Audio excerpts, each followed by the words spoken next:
Why are we still demanding recognition and validation? What is your fear of blackness? What is your fear of brownness? What is your fear of queerness? What is your fear of children? Love casts out fear, but fear only breeds hate. When are we going to say that you cannot any longer deny that I am your sister or your brother or your father or your mother or your child?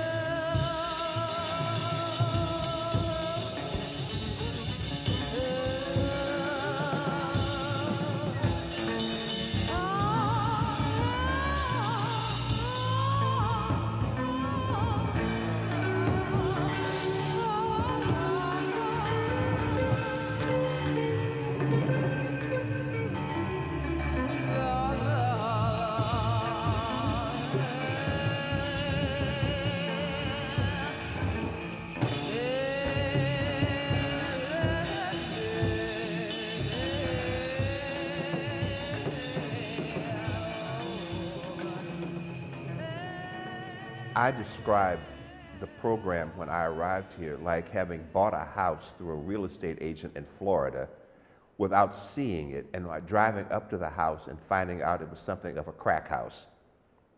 I had to challenge some of the administrators on this campus that when people would say to me, well, you all do things different over there because you got different standards than we do, meaning lower standards. And I had an administrator say that to me my first week on this campus.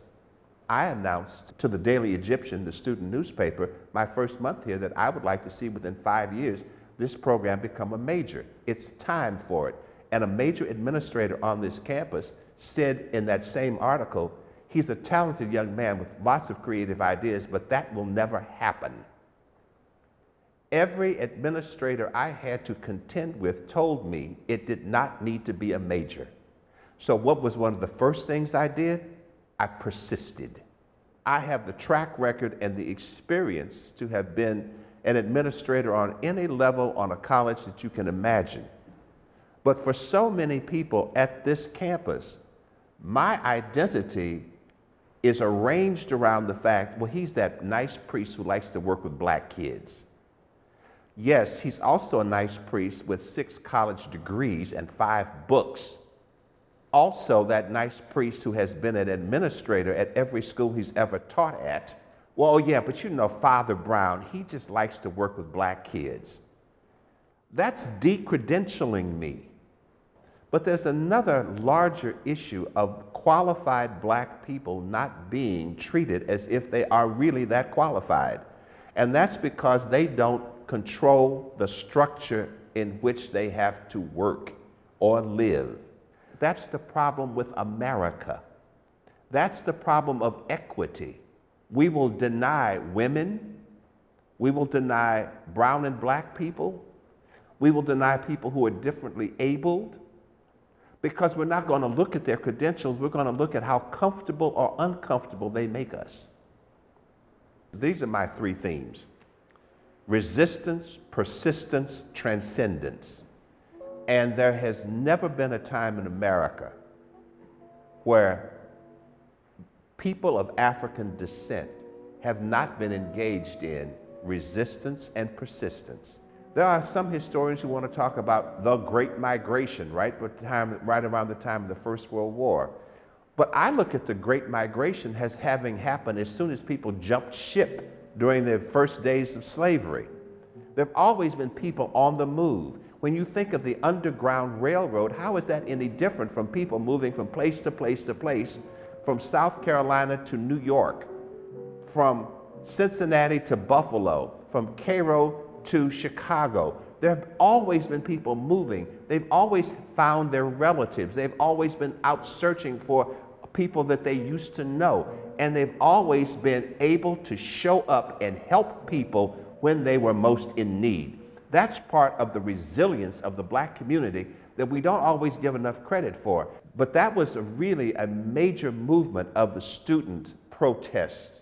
We don't often remember that Harriet Tubman was a young woman We don't think about the fact that Phyllis Wheatley was a teenager when she was writing the poems that got her enough money to buy her freedom. Teenagers, young adults were the ones who were enslaved. Children, 8 years old, 12 years old, 16 years old, they weren't enslaving 70-year-old people like me. So they were always agitating for their own freedom. They were always resisting. And so every black protest movement in this country has been nurtured by and influenced by and controlled by young people. The Little Rock Nine were high school students. Ruby Bridges was a grade school student. Black Lives Matter, teenagers and young adults. It's not about children are our future. Children are our every minute right now. I was broken, first of all, by the video of the death of Ahmaud Arbery. I was drained when I heard the story of Breonna Taylor. And as I've watched the accumulation of videos about George Floyd, none of it surprises me. But it was the wake-up call that people could not deny it anymore. And if it weren't for cell phones and social media, when people took pictures of lynchings back at the turn of the 20th century, it was the lynchers who wanted to be posing with the dead bodies. Now, the victims are taking pictures. The families of the victims are taking pictures, and no one can run from it. So when somebody stood up and said that George Floyd, at his funeral, you changed this world, it's the truth. But unfortunately, how many victims have to be sacrificed on a cross before we finally say enough has been done? We need to understand that people have been saying it since they were chained in the bottom of slave ships, I can't breathe. But now, as opposed to just spreading it as gossip or a rumor late at night about what may or may not have happened, it's there in broad daylight, and you can't lie anymore. So the young people who say, we are not growing up to have this happen to us, I could not be more proud of them.